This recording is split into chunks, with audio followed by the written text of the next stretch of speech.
If you want to call it as an accident, why should Allu Arjun Garu be arrested under section 105, 118(1)? That is my question. If you want to call it as a planned thing, in what way Allu Arjun is responsible to it? ఆయన 3 సంవత్సరాలు కష్టపడి hard work చేసి జనాల కోసం ఇచ్చిన ఒక entertainment, even consider it as a business also, investment also, whatever. So what's wrong? He did not go to any place where he's not suppose to go. అక్కడ పోకూడదు, ఇక్కడ వెళ్ళకూడదు అని ఒక చోటకి అల్లు అర్జున్ గారు వెళ్ళలేదు. He went to see the film, he went to see the premiere of his film. His film, he has worked hard. He is now become a pan-India star.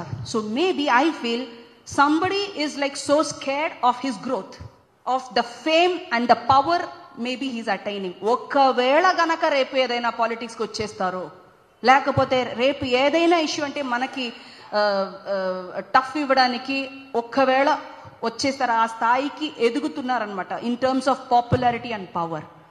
ఆ భయం వల్ల కూడా ఏదైనా just to bring a bad name, ఏదో ఒక మరక పెట్టడానికి, ఇది చేయడానికి కూడా చేసి ఉండొచ్చు ఇలాంటి విషయంలో అనేది నా I strongly feel that there is 100% a conspiracy. In spite of that he is a great and dedicated artist.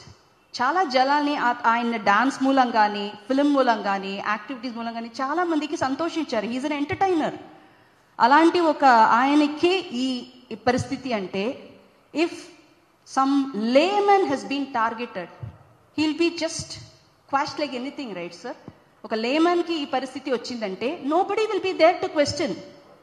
ఇంత బ్యాకప్ ఉండి, ఇంత ఒక rich person, he's like known all over India, ఆయనకి ఈ పరిస్థితి అంటే what would be the condition of a layman person?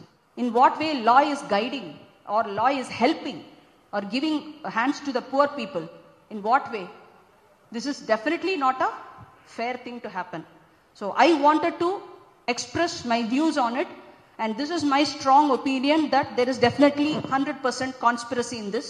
Some big issues has been involved anedi na thought. I wanted to express that, sir.